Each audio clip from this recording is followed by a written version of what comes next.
Hi friends, welcome to మన Bommarillu. Upcoming రివ్యూలోకి వెళ్ళిపోదాం. గగన్ అమ్మవారి సాక్షిగా భూమి మెడలో తాళి కడతాడు. భూమి వైపు చూస్తూ, భూమి, ఇంక మనల్ని ఎవ్వరూ విడతీయలేరు. నువ్వు నా భార్యవి అయిపోయావు. ఇది ఆ అమ్మవారి సాక్షిగా చెప్తున్నాను అని గగన్ అలా ఇంకా బాగా మత్తుగా ఉండేసరికి అక్కడే అమ్మవారి చెట్టు కిందే నిద్రపోతాడు. భూమి తన మెడలో ఉన్న తాళిని చూస్తూ మురిసిపోతూ ఉంటుంది. బావా, ఇదే నేను కోరుకుంది. అమ్మ కూడా దీనికోసమే ఎదురు చూస్తుందని నాకు అనిపిస్తుంది అని తను కూడా ఇంకా బాగా మత్తుగా ఉండేసరికి భూమి గగన్ ఇద్దరూ ఆ అమ్మవారి దగ్గరే చెట్టు కిందే నిద్రపోతారు. ఇది ఇలా ఉండగా కృష్ణప్రసాద్ శారదతో వరలక్ష్మి వ్రతాన్ని కంప్లీట్ చేసుకొని ఇంటికి రీచ్ అవుతారు. మీరా కోపంగా కృష్ణప్రసాద్ వైపు చూస్తూ ఉంటుంది. ఎక్కడికి వెళ్ళారు అని అడుగుతుంది. అంటే అది మీరా, నా ఫ్రెండ్కి అర్జెంటుగా ఒక హెల్ప్ అవసరమైంది, అందుకే వెళ్ళొచ్చాను మీరా అని అంటారు. అవునా, అబద్ధాలు చెప్పడం కూడా నేర్చుకున్నారా మీరు? మీ మొహానికి ఉన్న కుంకుమ చూస్తుంటేనే తెలుస్తుంది మీరు ఆ శారదతో కలిసి వరలక్ష్మి వ్రతం చేసుకున్నారు కదా అని అంటుంది మీరా. మీరా అది కాదు అని అనేసరికి, కేపీ, నా చెల్లెలు అడుగుతుంటే తడబడతావేంటి? అంటే నీకు నా చెల్లెలి కంటే ఆ శారదతో వరలక్ష్మి వ్రతం చేసుకోవడమే ఎక్కువైపోయిందా అని అంటారు శరత్చంద్ర. ఎన్నిసార్లు మీ ఇద్దరిని విడతీయాలనుకున్నా విడతీయలేకపోతున్నాను, కానీ ఇది మాత్రం నీకు ఆఖరిసారి. ఒక్క తప్పు నీ నుండి కానీ ఆ శారద కుటుంబం నుండి కానీ ఒక్క తప్పైనా తెలిసిందో నిన్ను బయటికి పంపించేస్తాను అని గట్టిగా బెదిరించి లోపలికి వెళ్ళిపోతాడు శరత్చంద్ర. ఇంకా కృష్ణప్రసాద్ మాత్రం వీళ్ళు ఏమనుకున్నా నా భార్య శారదతో నాకు వ్రతం కంప్లీట్ అయింది, అది చాలు నాకు అని మనసులో అనుకుంటూ అక్కడి నుండి వెళ్ళిపోతారు కృష్ణప్రసాద్. ఇది ఇలా ఉండగా మార్నింగ్ అవుతుంది. శారద అటు ఇటు తిరుగుతూ ఆలోచిస్తూ ఉంటుంది. ఇదేంటి, రాత్రనగా పార్టీకి వెళ్తానన్నాడు, ఇంకా కనీసం ఫోన్ కూడా స్విచ్ ఆఫ్ వస్తుంది, ఏమైంది గగన్కి అని కంగారు పడుతూ ఉంటుంది. ఇటువైపు అవును, ఉదయ్ భూమిని తీసుకువెళ్ళాడు, ఇంకా వాళ్ళ ఇంటికి రాలేదేంటి అని కంగారు పడుతూ ఉంటారు శరత్చంద్ర. అపూర్వ శరత్చంద్ర దగ్గరికి వచ్చి, బావా, ఇలాంటి పార్టీస్లో లేట్ అయిపోతుందని అక్కడే స్టే చేసి మార్నింగ్ వస్తారు, మీరేం కంగారు పడకండి అని అంటుంది. ఒక్కసారిగా శరత్చంద్ర కన్నార్పకుండా గుమ్మం వైపే చూస్తూ ఉంటాడు. షాక్గా ఉండిపోతాడు. ఏమైంది బావా అని అలా చూసేసరికి భూమి గగన్ ఇద్దరూ పెళ్లి దండలతో భూమి మెడలో తాలితో ఇంటికి వస్తారు. ఒక్కసారిగా షాక్ అయిపోతాడు శరత్చంద్ర. నాన్న, రాత్రి కూల్ డ్రింక్లో నాకు ఏదో కలిపారు నాన్న, ఆయన కూడా డ్రింక్ చేసి ఉన్నారు, అనుకోకుండా మేమిద్దరం పెళ్లి చేసుకున్నాం నాన్న, మమ్మల్ని మీరే ఆశీర్వదించాలి అని అంటుంది భూమి. ఏంటి, నేను ఆశీర్వదించాలా అని ఇంకా వెళ్ళి గన్ తీసుకొస్తారు శరత్చంద్ర. మిస్టర్ శరత్చంద్ర, మేము ఎలా పెళ్లి చేసుకున్నా నేను తన భర్తనయ్యాను, తన ఒంటిపై చిన్న దెబ్బ పడినా అని అంటారు గగన్.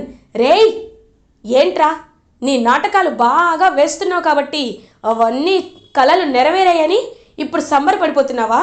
నా కూతుర్ని నువ్వు ఆస్తి కోసమే పెళ్లి చేసుకున్నావని నాకు తెలుసురా, నాకు తెలుసు, అందుకే నేను ఖచ్చితంగా చంపేస్తాను అని భూమి వైపు గన్ గురిపెడతారు.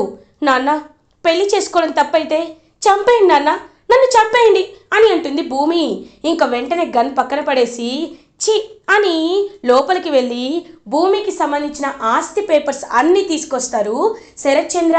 తీసుకువచ్చి భూమి మొహం మీద కొట్టి, చూడు, ఇది మీ అమ్మ సంపాదించిన ఆస్తి, ఈ ఇంటితో సహా అంతా మీ అమ్మ ఆస్తే, కాబట్టి వెళ్ళిపో ఇక్కడి నుండి, నా జీవితంలో నుండి వెళ్ళిపో. నాకున్నది ఒకే ఒక్క కూతురు అనుకుంటాను, నాకు అపూర్వకి ఉన్న నక్షత్రం మాత్రమే నా కూతురు అని నేను అనుకుంటాను, నువ్వు పుట్టలేదనుకుంటాను, శోభాచంద్రతో పాటే నువ్వు కూడా చచ్చిపోయావు అనుకుంటాను, ఈ ఆస్తంతా తీసుకొని వాడితో నెప్పో అని అంటారు శరత్చంద్ర. ఒక్కసారిగా అపూర్వ మైండ్ బ్లాక్ అయిపోతుంది. బావా, అది కాదు బావా అని అంటుంది. వద్దా పూర్వ, నువ్వేమీ మాట్లాడద్దు, నేను చెప్పేదే ఇప్పుడు అందరూ వినాలి. అయినా నా ఆస్తి తీసుకోవడానికే ఆ గగన్ గాడు ఆ శారద వాళ్ళతో కలిసి ఇదంతా ప్లాన్ వేశాడని నాకు బాగా అర్థమవుతుంది. ఏంటి కేపీ, ఇందులో నీ హ్యాండ్ కూడా ఉంది కదా? నా కూతుర్ని వాడికిచ్చి పెళ్లి చేసి నువ్వు ఏమీ ఎరగని వాళ్ళలాగా ఇంటికి వచ్చేసావు కదా అని అంటాడు శరత్చంద్ర. చూడండి బావగారు, దొంగతనంగా పెళ్లిళ్ళు చేయడం, దొంగతనంగా మర్డర్లు చేయడం నాకు అలవాట్లేదు, మీకున్నట్టు అని అంటాడు కృష్ణప్రసాద్. ఏంటి కేపీ, నోరు లేస్తుంది అని అంటుంది అపూర్వ. లేవడం ఏంటండి, నోరు లేవడం ఏంటండి? ఇన్ని రోజులు మీరు నా నోరు నొక్కేశారు, కానీ ఇప్పుడు నాకెక్కలేని ధైర్యం వచ్చింది. ఎందుకంటే నా కొడుకు చేసింది కరెక్టే. ఆ ఉదయ్ ఇంత జరుగుతున్నా కళ్ళార్పకుండా వచ్చి వీడియో చూపిస్తున్నాడు మీకు, అంతేకాని వాడు ఎందుకు ఇలా జరుగుతుందని నిలదీయడం లేదు. వాడు కేవలం ఆస్తి కోసం మాత్రమే మీ కూతుర్ని పెళ్లి చేసుకొని రోజు దాన్ని టార్చర్ చేయాలనుకున్నాడు. కానీ నా కొడుకు భూమిని పువ్వుల్లో పెట్టి చూసుకుంటాడు, మహారాణిలా కాలు కింద పెట్టకుండా చూసుకుంటాడు. నమ్మకం నాకుంది అని అంటారు కృష్ణప్రసాద్. కేపీకి మాటలు ఎక్కువయ్యాయి బావా. ఖచ్చితంగా ఈ కేపీని ఇంట్లో నుండి గెంటేస్తే అప్పుడు ఎక్కడుంటాడో నేను చూస్తాను అని అంటుంది అపూర్వ. హే, ఏంటి అపూర్వ గారు, మీరు గెంటేయడం ఏంటి? నేను ఆల్రెడీ నా లగేజ్ సర్ది పెట్టుకున్నాను, నేనే ఇంట్లో నుండి వెళ్ళిపోతాను. మీరా, మీ అన్నయ్య చెప్పిందే వేదం, మీ వదిన చెప్పిందే శాస్త్రం అని ఎన్నాళ్ళు బతికేశావు, నీలాగే నన్ను ఉంచావు. కానీ ఇప్పుడు చెప్తున్నాను, ఈ ఇంట్లో ఉండాల్సిన అవసరం నాకు లేదు. ప్రతిరోజు చీత్కారంతో అవమానాలతో ఇక్కడ ఉండే పరిస్థితి నాకొద్దు. కాబట్టి నేనే ఇంట్లో నుండి వెళ్ళిపోతాను అని ఇంకలా కృష్ణప్రసాద్ వెళ్తూ ఉంటే నాన్న అని అంటాడు చెర్రీ. ఇంకా గగన్ వెంటనే చెర్రీ దగ్గరికి వచ్చి, రేయ్ చూడు చెర్రీ, నువ్వు నా తమ్ముడివిరా, నువ్వు నా తమ్ముడివి, కాబట్టి నిన్ను, బిందుని, అందరినీ నేను చూసుకుంటాను. నువ్వు మా ఇంటికి రావచ్చు. ఇలాంటి నరకంలో ఉండే కంటే మా ఇల్లు చాలా ప్రశాంతంగా ఉంటుంది. మాపై కోపంతో ఈ దుర్మార్గులు మిమ్మల్ని కూడా ఏదైనా చేస్తారా? అందుకే నా తమ్ముడిగా నీకు ఏ ప్రమాదం జరగకూడదనే నిన్ను కూడా మా ఇంటికి వచ్చేయమంటున్నాను. వచ్చేరా అని అంటారు గగన్. ఇంకా భూమి నాన్న అని అంటుంది. వద్దు, నువ్వు నన్ను అలా పిలవద్దు. నీ ఆస్తిని మొహాన కొట్టాను కదా, వెళ్ళిపో, వాడితోనే వెళ్ళి జీవితాంతం సంతోషంగా బతుకు అని కోపంగా అక్కడి నుండి వెళ్ళిపోతారు శరత్చంద్ర. ఇంకా భూమి, గగన్, కృష్ణప్రసాద్ అందరూ వెళ్తూ ఉంటే చెర్రీ వెనక్కి తిరిగి నక్షత్రం వైపు చూస్తాడు. నువ్వు నా భార్యవి అని అంటాడు. ఏంట్రా నీ భార్య? నువ్వు అనుకున్నావు, నేను నిన్ను భర్త అనుకోవటం లేదు. ఆయన మా ఇంటిని వదిలేసి నీ ఇంటికి నేనెందుకు వస్తాను అని లోపలికి పొగరగా వెళ్ళిపోతుంది నక్షత్ర. మీరా మాత్రం ఏవండి నన్ను వదిలి వెళ్ళకండి అని బ్రతిమలాడుతూ ఉంటుంది. నువ్వు మీ అన్నయ్య మాట వింటున్నంతసేపు ఇలానే ఉంటుంది. ఒక్కసారి గీత దాటి బయటకు వస్తేనే నీకు ఎవరి విలువ ఏంటి అనేది అర్థమవుతుంది అని కృష్ణప్రసాద్ చెప్తారు. ఇంకలా కృష్ణప్రసాద్ వెళ్ళబోతుంటే చెర్రీ గగన్ దగ్గరికి వచ్చి, అన్నయ్య, నాన్నని కూడా మన ఇంటికి తీసుకువెళ్దాం అన్నయ్య. నాన్న నీకెప్పుడు మంచే చేశాడన్నయ్య, ఆయన చేసిన పరిస్థితులు, ప్రభావాలు అని అనేసరికి వద్దు, నువ్వు ఎక్స్ప్లెనేషన్ ఇవ్వద్దురా. సరే, ఆయన్ని కూడా మన ఇంటికే తీసుకువెళ్దాం. ఎందుకంటే ఈ వయసులో ఆయన ఎక్కడా ఉండడం నాకు ఇష్టం లేదు. ఆయన ఎలాగో ఇప్పుడు ఆ జైలు నుండి విడుదలయ్యాడు కాబట్టి ఆయన్ని కూడా మన ఇంటికే తీసుకువెళ్తాను. దీనికి కారణం కేవలం నువ్వు అడిగావని కూడా కాదు, మా అమ్మ సంతోషం కోసం, మా అమ్మ ఎప్పటి నుండో కోరుకుంటున్న కోరిక కోసం. వెళ్దాం రండి అని గగన్ భూమితో కలిసి కృష్ణప్రసాద్, చెర్రీ అందరూ కలిసి ఇంకా అలా శారద వాళ్ళ ఇంటికి బయలుదేరుతారు. ఇంకా శారద చాలా బాధపడుతూ దిగులుగా అటు ఇటు తిరుగుతూ ఉంటే అప్పుడే గగన్ పూల దండతో కనబడతాడు. గగన్, ఏంటన్నా ఇది అని అడుగుతుంది. గగన్ వెనకాల భూమి కూడా వస్తుంది. ఒక్కసారిగా శారద ఆనందంలో మునిగి తేలుతూ ఉంటుంది. గగన్, నువ్వు భూమిని పెళ్లి చేసుకొని వచ్చావా అని అంటుంది. అవునమ్మా, కొన్ని అనుకోని పరిస్థితుల్లో పెళ్లి చేసుకోవాల్సి వచ్చింది, కానీ భూమి ఇప్పుడు నీ ఇంటి కోడలైంది అని అంటారు గగన్. ఇంకా భూమిని హక్ చేసుకుంటారు శారద. నాకు నిజంగా చాలా సంతోషంగా ఉందమ్మా, ఈ సంతోషాన్ని ఏం చేయాలో కూడా అర్థం కావట్లేదు అని అంటారు. ఏం చేయడం ఏంటి శారద, ఇద్దరికి దిష్టి తీసి లోపలికి తీసుకువెళ్ళు అని కృష్ణప్రసాద్ గొంతు వినపడుతుంది. ఒక్కసారిగా షాక్ అయిపోతుంది శారద. వెనక్కి తిరిగి చూసేసరికి కృష్ణప్రసాద్ ఉంటారు. శారద, ఇకపై నిన్ను నన్ను ఇంకా ఎవ్వరూ విడతీయలేరు. ఇంకా అలా అందరూ కలిసి చెర్రీ, కృష్ణప్రసాద్, భూమి, గగన్ అందరూ కలిసి ఇంట్లో అడుగు పెట్టేసరికి శారద అయితే చాలా హ్యాపీగా ఫీల్ అవుతుంది.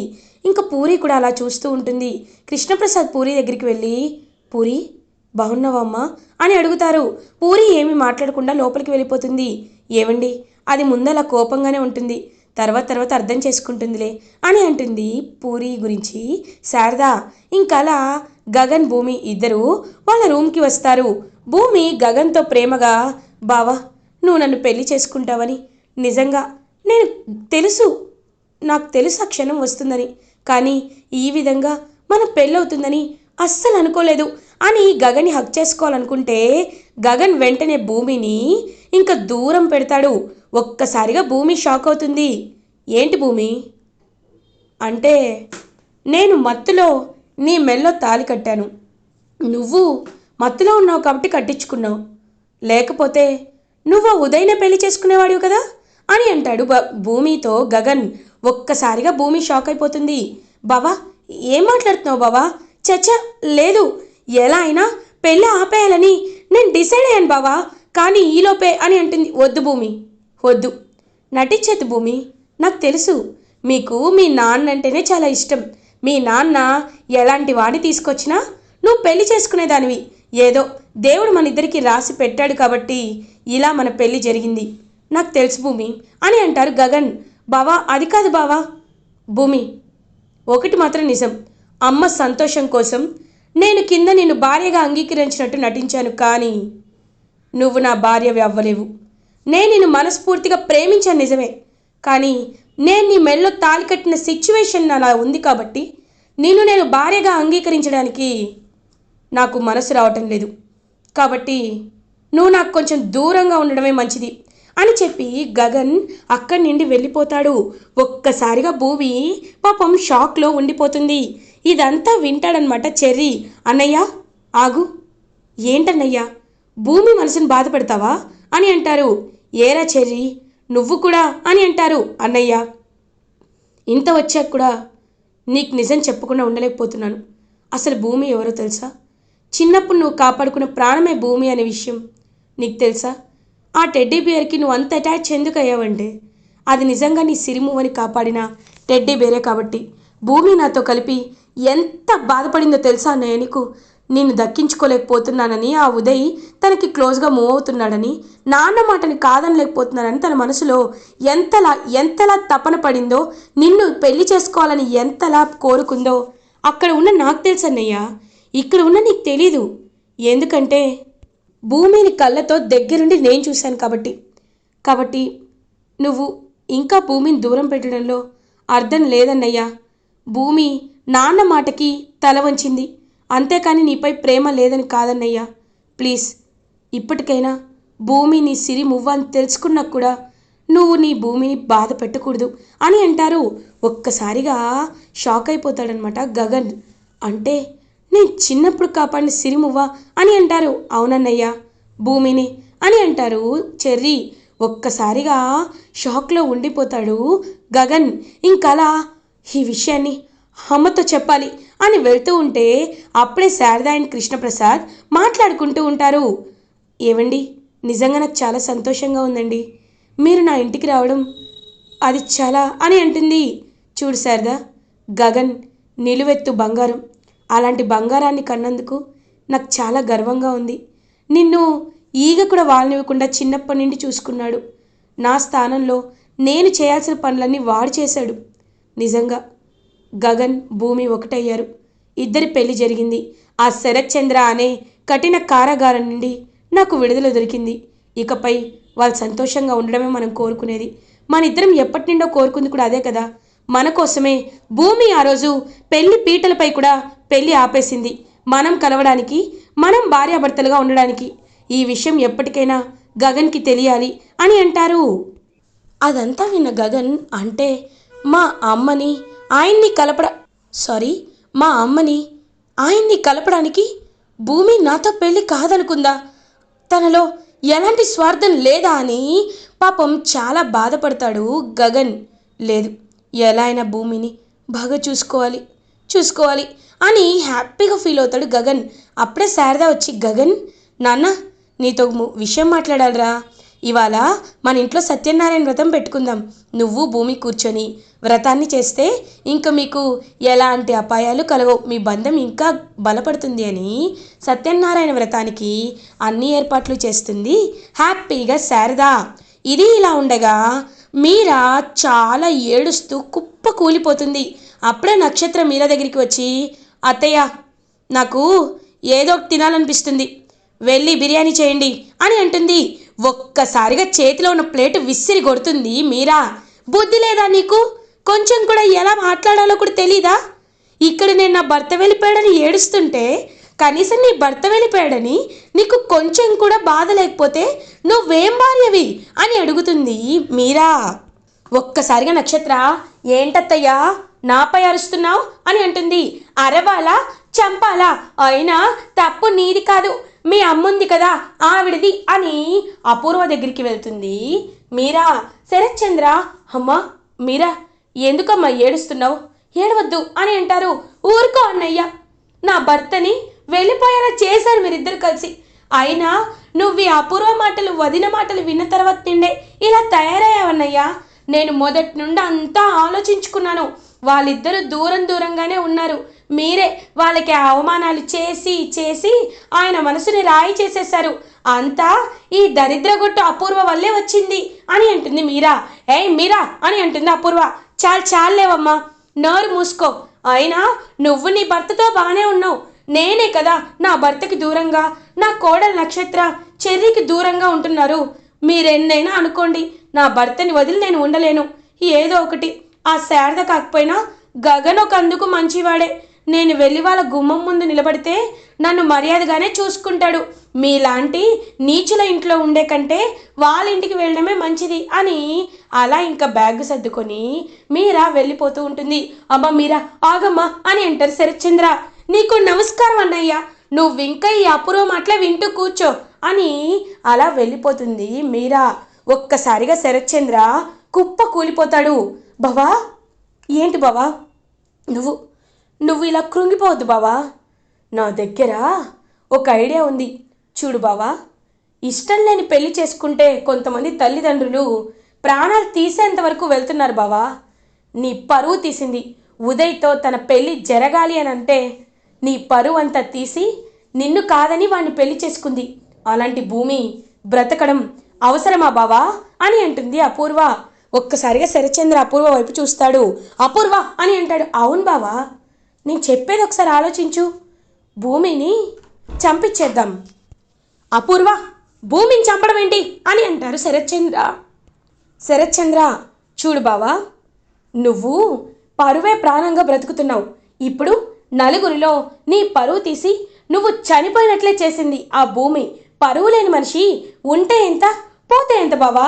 అలాంటప్పుడు నీ పరువు తీసి నీ ప్రతిష్టల్ని మంట కలిపి కనీసం మీరా నీ ప్రాణమైన చెల్లెలు కూడా నిన్ను చీకొట్టి వెళ్ళిపోయేలా చేయడానికి కారణం ఆ భూమిని.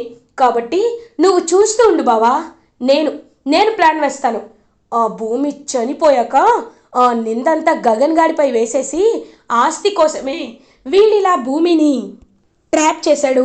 ఒక్కసారి ఆస్తంతా వచ్చాక భూమిని చంపేశాడు అని అందరిలో పుకార్లు సృష్టించి ఆ గగన్ గారిని కూడా చంపేద్దాం బావా అని అంటుంది అపూర్వ. శరత్చంద్ర అపూర్వ వైపు చూస్తూ ఉంటాడు.